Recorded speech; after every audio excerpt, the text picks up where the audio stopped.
सच्चिदानन्दरूपाय विश्वोत्पत्त्यादिहेतवे तापत्रय विनाशाय श्रीकृष्णाय वयं नमः। श्रीकृष्णाय वयं नमः। श्रीकृष्णाय वयं नमः। सबसे पहले तो मैं, हमारी बहन ने श्रीमद् भागवत का जो पारायण करवाया था शुक्रताल में, उसके सफलता पूर्वक पूर्णाहुति होने की उनको शुभकामना देता हूँ। और दूसरी बात, अभी तक वो जो रस है वो लगता है अभी बना हुआ है, क्योंकि जो भजन अभी आपने गाया उस भजन में वो सारे कैरेक्टर्स थे, वो सारे चरित्र थे जिनको हम श्रीमद् भागवत के अंदर बड़े गौर से और बड़े विचार पूर्वक सुनते हैं। समर्पण का जिसमें भाव है और भक्ति का जो संकेत है वो वहाँ पर मिलता है। गजेंद्र की कथा हो, अजामिल की कथा हो या फिर प्रहलाद की कथा हो, इन कथाओं के माध्यम से हमको ये मिलता है कि भगवान के प्रति यदि हमारी निष्ठा है, परमात्मा के प्रति यदि हम अनन्य रूप से जुड़े हुए हैं, तो वह परमात्मा हमको जिस भाव में हम होते हैं उसी भाव के रूप में प्रकट होकर वो हमारी जो कष्ट है उन कष्टों को हरता है। और वो कष्ट किसी भी प्रकार का क्यों ना हो, वो भौतिक कष्ट हो तो भी, और यदि वो आध्यात्मिक कष्ट हो तो भी। आध्यात्मिक कष्ट कौन सा है? तो कहते हैं आध्यात्मिक कष्ट सबसे बड़ा ये है, जिसने अध्यात्म को समझा वो इस बात को जान चुका है कि सारे कष्टों की जो जड़ है वो क्या है। तो कहते हैं पुनः पुनः जन्म और मृत्यु, बार बार जन्मना और मरना, यही जो है सारे पाप, हमारे जितने भी दुख हैं उन दुखों का मूल कारण है। जिस दिन हम इस जन्मने और मरने के चक्र से मुक्त हो जाते हैं, अर्थात जिस दिन हमको इस बात का अनुभव हो जाता है कि मैं कौन हूँ, मैं ना जन्मने वाला हूँ और ना मैं मरने वाला हूँ। अगर मेरी मृत्यु के बाद, जिसको हम मृत्यु कहते हैं, मेरे शरीर को जला भी दिया गया तो मैं जलने वाला नहीं। अगर मैं डूब भी जाता हूँ तो भी मैं डूबने वाला नहीं। पंच महाभूतों के जितने भी संस्कार हैं उन संस्कारों का प्रभाव मेरी आत्मा पर नहीं पड़ता है, मेरे स्वरूप पर नहीं पड़ता है। तो ये जो भाव अभी आपने सुना, अब आइए हम चर्चा कर रहे हैं श्रीमद् भगवत गीता के 10वें अध्याय के अंतिम जो श्लोक है। अभी तक जो विभूतियों का वर्णन भगवान ने किया, अब वो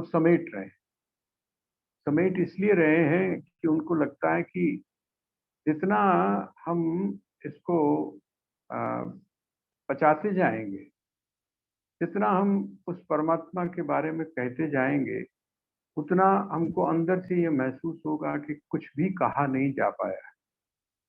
अभी बहुत कुछ ऐसा है, जैसे सागर की एक जो बूंद है, वो बूंद को जब आप देखते हैं और उस बूंद के माध्यम से जब आप कंपेयर करना शुरू करते हैं, सागर को जब आप देखते हैं, तो आपको महसूस होता है कि नहीं, सागर जो है वो सागर तो सागर ही है। उसका ये जो थोड़ा सा एक अंश मात्र है, इस अंश मात्र के द्वारा वो जो सागर है उसकी लंबाई को, उसकी चौड़ाई को, उसकी गहराई को नहीं नापा जा सकता है। एक मैंने पढ़ा था, एक ऐसे था, बहुत अच्छा ऐसे था वो, इन डिफेंस ऑफ इग्नोरेंस। उसमें उसने जो भी उसको निबंध को लिखने वाला था, ऐसे को लिखने वाला था, उसने जो थॉट प्रमुख रूप से प्रेषित किया वो काफी कुछ ऐसा था जैसा हमारे यहाँ पुराणों में या हमारे यहाँ ग्रंथों में मिलता है। और वो क्या है, कहते हैं कि आप जितना भी जान लेते हैं, जितना आप जान लेते हैं, वो सारा कुछ जानने के बाद में भी कहीं ना कहीं आपके भीतर इस बात का अनुभव होता है, अगर आप सत्य के प्रति निष्ठ हैं। नहीं तो अज्ञानी व्यक्ति भी अपने आप को बहुत बड़ा ज्ञानी मान लेता, अहंकार बनाकर बैठ जाता है। लेकिन यदि आप सत्य की दृष्टि से देखें, सत्य की कसौटी के ऊपर यदि आप उसको कसने की कोशिश करते हैं, तो जो हमने जाना है, जितना हमने जाना है, वो सारा का सारा क्या है, वो कहते हैं कि वो बिल्कुल ऐसे है जैसे ज्ञान, संपूर्ण ज्ञान जो है वो असीमित समुद्र की तरह है और उसमें से हमने एक बूंद को जाना। हम जो कुछ करते हैं, करने के लिए जिस समय आप अपने कर्तृत्व को देखते हैं, मैं करने वाला हूँ, इस अहंकार से युक्त होकर जब आपने अपने कर्तापन को देखते, मैं करने वाला हूँ, इस अभिमान को जब आप परखते हैं, कसौटी पर कसते हैं, तो आपको ये पता चलता है कि ये भी आपका मिथ्याभिमान है। उसका कारण क्या है कि जीवन की बहुत सारी जो महत्वपूर्ण चीजें हैं, जिन पर जीवन आधारित है, वो हम कुछ नहीं कर पाते, वो हमारे बस की बात। तो यहाँ अब भगवान धीरे से सारा वर्णन किया। उसका कारण क्या है कि हम जहाँ पर रहते हैं, जो हमारी अभी स्थिति है, वो स्थिति किस प्रकार की है हम जानना चाहते हैं। कैसे जानना चाहते हैं? इंद्रियों के माध्यम से जानना चाहते हैं, मन के माध्यम से जानना चाहते हैं, बुद्धि के माध्यम से जाना। जो हमारे पास में टूल हैं, उन टूल के माध्यम से, उन यंत्रों या उपकरणों के माध्यम से हम उसको जानना चाहते हैं। भगवान कहते हैं कि नहीं, कोई बात नहीं, ये भी तो कोशिश करके देख ले। ये जितना भी वेदांत की दृष्टि में जितना भी प्रयास है, जिसको आप प्रयास बोलते हैं, ये प्रयास क्यों करवाया जाता है? इसके पीछे करवाने में भी एक उद्देश्य है। यद्यपि वो निरर्थक है, यद्यपि उसका कोई सार्थकता नहीं है, आखिर में उससे कुछ भी नहीं मिल रहा है, लेकिन आपने जो एक धारणा बना के रखी हुई है, आपने जो एक हाइपोथेसिस बनाया हुआ है, परिकल्पना बनाई हुई है, वो आपकी करीब परि अभी आपको किसके ऊपर भरोसा है? अभी आपको अपनी बुद्धि पर भरोसा है। अभी आपको किस पर भरोसा है? आपको अपने कर्म के ऊपर भरोसा है। लेकिन जिस दिन ये दोनों चीजें टूटती हैं, कि जिस दिन दोनों चीजों के ऊपर से आपका विश्वास डगमगाता है, वो जो विश्वास है, उस विश्वास अविश्वास से ही एक प्रकार की जो आध्यात्मिक यात्रा है, उसकी शुरुआत। वहीं पर आप टोटली सरेंडर कर पाते हैं किसी के भी प्रति, चाहे वो परमात्मा है, चाहे वो आपका अपना मित्र है, चाहे वो आपके गुरु हैं, चाहे वो शिक्षक है। जिस दिन आपको इस बात का अनुभव हो जाता है कि मैं नहीं जानता हूँ, मैं इनके पास में अगर आया हूँ तो क्या है, मेरे जानना, जितना मैंने जाना है उससे काम बनने वाला नहीं है, बल्कि मैं अपने आप को जब तक इस स्थिति में नहीं ले आता हूँ कि मैं नहीं जानता हूँ, तब तक मैं जो वास्तविक है या जो तत्व है, उस तत्व को मैं नहीं जान पाऊंगा। ये एक तरह से अभी तक भगवान का जो प्रयास है, और ये प्रयास सिर्फ भगवान श्रीमद् भगवत गीता के माध्यम से यहाँ नहीं कह रहे हैं। यही प्रयास जो है, वो वेदांत के अंदर जो प्रमुख, जिनको हम दार्शनिक तत्व बोलते हैं, उस दार्शनिक तत्व में या साधनाओं का, जितनी भी साधनाएं हैं, उन साधनाओं का मूल भी यही है कि आपको जिसके ऊपर बहुत भरोसा है, आप मानते हैं इसके ऊपर मुझे भरोसा करना चाहिए, लेकिन जिस दिन आपका भरोसा उससे टूट जाता है, आदि शंकराचार्य से उन्होंने कहा कि निराशा जो है, जिसको आप निराशा बोलते हैं, जब तक आपके जीवन में निराशा नहीं आती, किस चीज की निराशा? ये निराशा वो वाली निराशा नहीं है, भौतिक वस्तुओं की हमको उपलब्धि नहीं होती है, हम निराश हो जाते हैं, और निराश होने के बाद में आजकल जो एक चल रहा है कि हम डिप्रेशन में चले जाते हैं। कहते हैं नहीं, ये निराशा किस प्रकार की है? कहते हैं ये निराशा इस बात की है कि जो कुछ हमने जाना, वो हमको समझ में आ गया कि इससे बात बनने वाली नहीं है। किससे बात बनेगी? कौन सी जानकारी जो है वो हमको अपने जीवन के लक्ष्य की तरफ लेकर जाएगी, ये जो जानना है, इस जानने की तरफ हम तब बढ़ते हैं जैसे आपने एक एक पंक्ति बड़ी अच्छी है वो, आपने भी गाई होगी। आपने हो सकता है 8th स्टैंडर्ड में या 9वें, एक भजन था, बड़ा अच्छा भजन है, उसकी 2 पंक्तियां तो और भी बड़ी क्लियर करती हैं हमारे कंसेप्ट को। ये जो यहाँ पर भगवान जिन विभूतियों का वर्णन कर रहे हैं और वर्णन करते करते अब उपसंहार के रूप में उसको पूर्ण करने के रूप में जहां लेकर जा रहे हैं, वो हमारी जो मनोवृत्ति है, अर्थात जो जीव है, उस जीव की मनोवृत्ति को स्पर्श कर रहे हैं। अर्जुन जो है, अर्जुन के मन में जो प्रश्न है, और अर्जुन जो बार बार प्रश्न करता है, क्यूरियोसिटी जो उसकी जिज्ञासा है, वो जिज्ञासा के द्वारा, जिज्ञासा तो उसमें है, लेकिन जिज्ञासा के द्वारा किसको, किसके द्वारा जानना चाहता है, अर्थात उस जिज्ञासा की पूर्णता, उस जिज्ञासा में जो उठने वाला प्रश्न है, उसको किसके माध्यम से जानना चाहता है। भगवान कहते हैं कि नहीं, वो माध्यम ठीक नहीं है। प्रभु मेरो मेरो मन अनंत कहाँ सुख पावे। सुना होगा ये फिर आपने, है ना, कि मेरा जो मन है वो दूसरी जगह का कहाँ सुख पाए। प्रश्न किया उसने। कहते क्यों? क्योंकि जहां जहां वो सुख पाने की कोशिश करता है, जहां जहां पर वो अपनी पूर्णता को खोजता है, और खोजते खोजते पहुंच जाता है, और पहुंचने के बाद में उसको इस बात का अनुभव होता है कि नहीं, मैंने जान लिया, मैं पूर्ण हो गया। लेकिन कुछ समय के बाद उसको क्या पता चलता है? उसको पता चलता है असलियत का।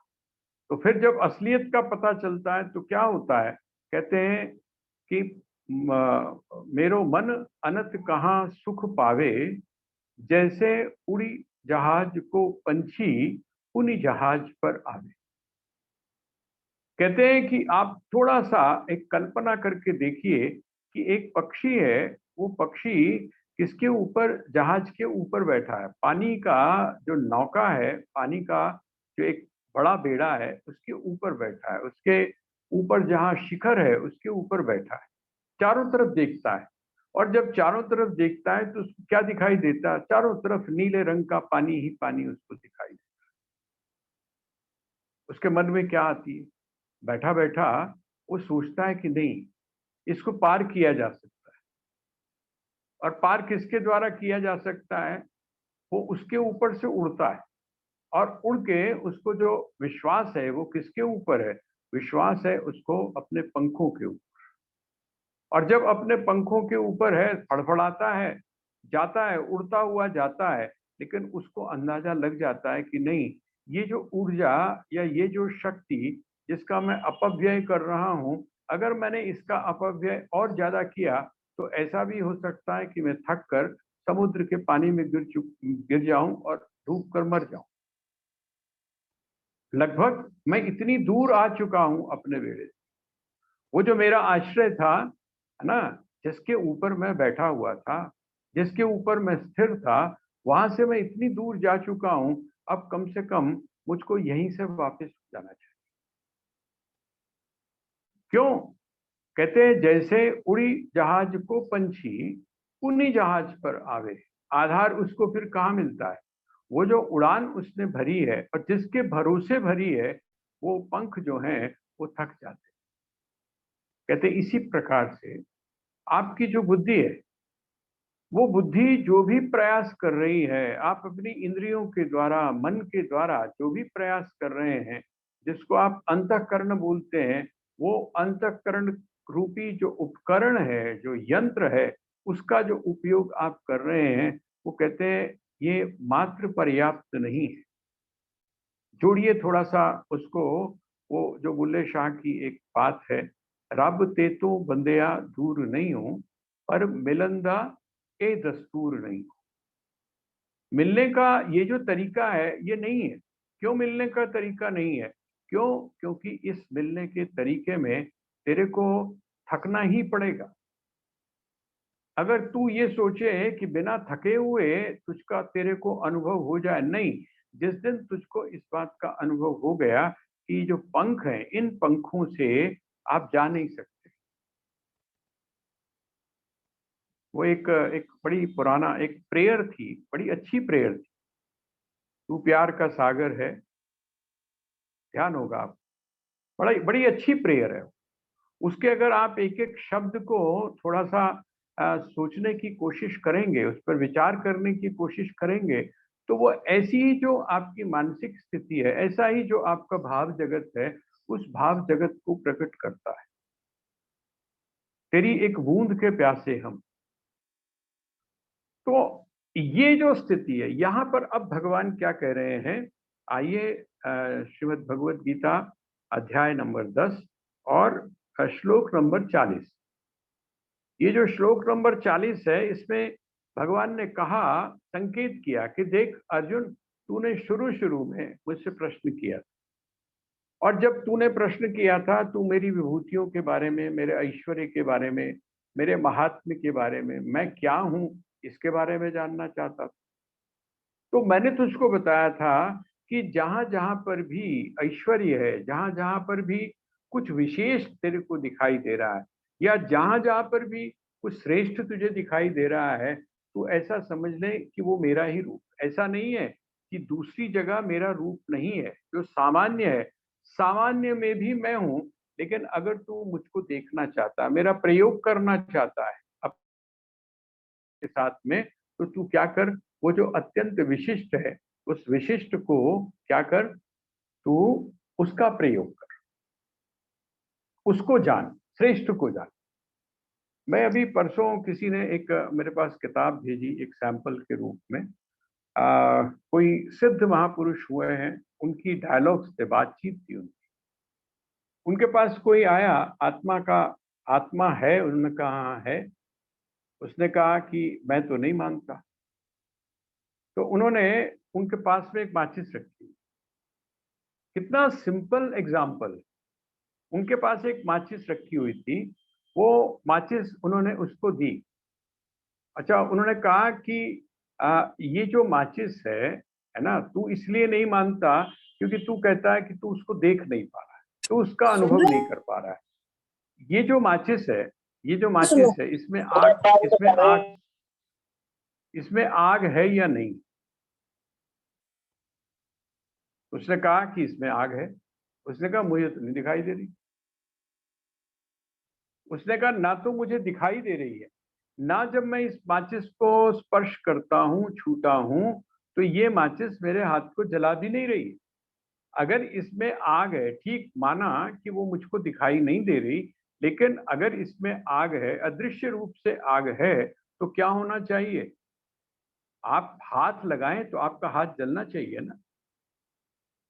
आप जिस समय जो गर्म होता है, जैसे तवा जब आप उतार के रखते हैं, तो आपको वहां आग दिखाई तो नहीं दे रही, तवे में आग आपको दिखाई नहीं दे रही है, लेकिन आप जरा हाथ लगाएंगे उसको, तो वो जो आग से जो उसका स्पर्श होने के कारण वो जो जलाने की जो उसमें ताकत है, उसको आप हाथ लगाते ही वो आपके हाथ में फफूला। कहते मैं इस माचिस को हाथ में ले रहा हूं, तो भी क्या हो रहा है? कहते तो भी मेरे हाथ में फफूला नहीं डाल रही, तब भी ये हाथ से मेरे छाला नहीं डाल रही, इसका मतलब इसमें नहीं है। उसने कहा नहीं नहीं, ऐसा नहीं है। अगर आप इसको देना देखना चाहते हैं तो कुछ करना पड़ेगा। क्या करना पड़ेगा? वो जो अंदर तीली है ना, वो जो तीली है, उस तीली को निकाल कर आपको रगड़ना पड़ेगा। और जब आप रगड़ेंगे तो क्या होगा? वो जो रगड़ है, उस रगड़ से क्या हुआ? कहते हैं उस रगड़ से प्रकाश, अर्थात वो जो जिसको हम आग बोल रहे थे, जो दिखाई नहीं दे रही थी, वो रगड़ने से क्या हुआ? वो दिखाई देनी शुरू। अब आप अगर जलाना चाहते हैं, जैसे आप माचिस को उठाकर अगर आप घास के या फूस के एक ढेर के अंदर रख देते हैं, तो उसमें यद्यपि आग है, लेकिन वो आग क्या करती है? वो फूस को जला नहीं पाती। फूस को तब कौन सी आग जलाती है? कहते हैं फूस को वो आग जलाती है जो कि क्या है? कहते हैं कि उसको रगड़ जिस समय लगे। तो कहते हैं कि लेकिन और तो उन्होंने और स्पष्ट किया, उन्होंने क्या किया कि वो जो इसमें आग है ये मान लिया ना, अब उस आग को उन्होंने क्या किया, वो जो माचिस थी उस माचिस को उन्होंने पानी में डाल दिया। अब जब पानी में डाल दिया तो पानी में क्या हुआ, भीग गई वो माचिस भी, भीग गई और उसके अंदर जो तीलियां थी वो तीलियां भी भीग गई। उनका अब जरा रगड़, अब जरा तू रगड़। उसने जब रगड़ा तो उसमें से आग पैदा नहीं हुई। उसने कहा अगर इसमें आग थी तो अब इसमें से आग क्यों नहीं पैदा हो रही है। उसने कहा क्योंकि ये भीग गए हैं। ये एक एग्जाम्पल उन्होंने हमारे साथ जोड़कर, सामान्य रूप से जो दिखाई देने वाली अग्नि है, या सामान्य रूप से जो दिखाई देने वाला मैं हूं, परमात्मा हूं, वो सामान्य रूप से नहीं, लेकिन जहां पर भी विशेष रूप, जहां तीली लगाई जाएगी वहां जो आग प्रकट होती है, कहते हैं वो जो आग है, वो जो अग्नि है, वो जो अव्यक्त से व्यक्त में होने वाली जो चीज है, वो क्या है, वहां से तुझे अनुमान लग जाता है कि सामान्य में भी मैं हूं।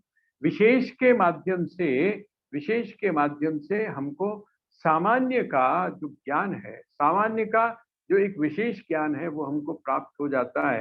तो ये भगवान ने, उन्होंने कहा कि तूने मुझसे ऐसा कहा था, लेकिन मैंने तेरे को बहुत सारी विभूतियों का वर्णन तेरे सामने किया, लेकिन मेरे सामने भी विवशता है।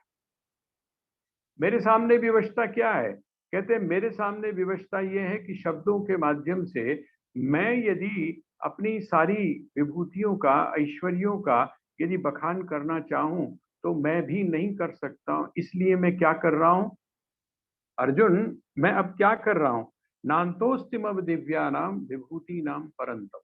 हे परंतप, नान्तोस्ति, ये जो मेरी विभूतियां हैं और ये जो मेरी दिव्यता है, कहते हैं इसका कोई भी अंत नहीं। एक संकेत यहाँ पर और हमको मिलता है, वो संकेत मिलता है जो दिव्य है, जो दिव्य है और जो विभूति है, ये कभी भी शांत नहीं होती। ये कब होती है शांत, कहते हैं कभी भी नहीं होती। क्यों? क्योंकि ये अनंत है। अनंत क्यों है? क्योंकि जिसके साथ में जुड़ी हुई है वो भी शांत नहीं है, वो भी अनंत है। भगवान जिस समय मैं शब्द का प्रयोग कर रहे हैं, ये मेरी विभूतियां हैं, तो वो किस रूप में कर रहे हैं, विराट रूप में कर रहे हैं। उस विराट रूप की या उस विश्व रूप की जो विभूतियां हैं वो भी कैसी होंगी, वो भी विशेष ही होंगी, वो भी अनंत ही होंगी, वो भी असीम ही होंगी। तो यहाँ उनका नान्तोस्तिमव दिव्यानाम विभूति नाम परंतप एष तू देशतः प्रोक्तो विभूतर विस्तरो मया। ये जितनी मैंने तुझको कहा है ये विस्तार नहीं है, विस्तार तो मैं करने लगूं तो ये कभी भी समाप्त नहीं होगा। क्योंकि इस संसार में जितने भी पदार्थ हैं, इस संसार के अंदर जितनी भी विभिन्नता है, इस संसार के अंदर जितना भी भेद है, वो वो जितनी भी जातियां हैं, धर्म है, या जो भी इस पंच महाभूत से पैदा होने वाली जितनी भी चीजें हैं, जो वेरिएशन है, वो कहते हैं उस वेरिएशन में भी क्या है, एक तो श्रेष्ठ है ही ना। जब हम कंपेयर करते हैं, एक श्रेष्ठ है उसमें, और जो श्रेष्ठ है वो कौन है, मैं हूं। और जो श्रेष्ठ नहीं भी है वो भी मैं हूं। तो कहते हैं कि मैं उसका अब विस्तार से नहीं, ये जो मैंने वर्णन किया है ये कैसा किया है, कहते संक्षेप। भगवान ने स्वयं संकेत दे दिया कि अगर कोई भी व्यक्ति, जब यद्यपि परमात्मा है, कृष्ण परमात्मा है, लेकिन कृष्ण परमात्मा होने के बाद में भी वो ये कहते हैं कि मैं जो भी कुछ कहूंगा, मैं जो भी कुछ लिखूंगा, वो क्या रह जाएगा, अधूरा रह जाएगा। उसको जानने के लिए, उसको समझने के लिए, पूर्ण रूप से समझने के लिए, पूर्ण रूप से अनुभव करने के लिए आपको क्या करना पड़ेगा, तो कहते हैं प्रयास करना पड़ेगा, आपको साधना करनी पड़ेगी। और जब आप साधना करेंगे तब जो आपको अनुभव होगा वो इससे थोड़ा सा ऊपर हटकर होगा। तो भगवान क्या कहते हैं, कहते हैं कि ये जो मैं कह रहा हूँ, जब मेरा कहना एक तरह से अधूरा है, तो बाकी लोग में से अगर कोई ये कहता है कि जो मैं कह रहा हूँ वही सच है, बाकी सब कुछ जो है गलत है। मैं जो कह रहा हूँ वही पूर्ण है और बाकी सब कुछ लोग जो कह रहे हैं वो अपूर्ण है। इससे बड़ा मिथ्याभिमान और क्या हो। तो यहाँ भगवान ने 40वें श्लोक में इस बात को स्पष्ट कर दिया। अब उसी चीज को उन्होंने कहा कि अब ये अब मैं तुझे एक जनरलाइज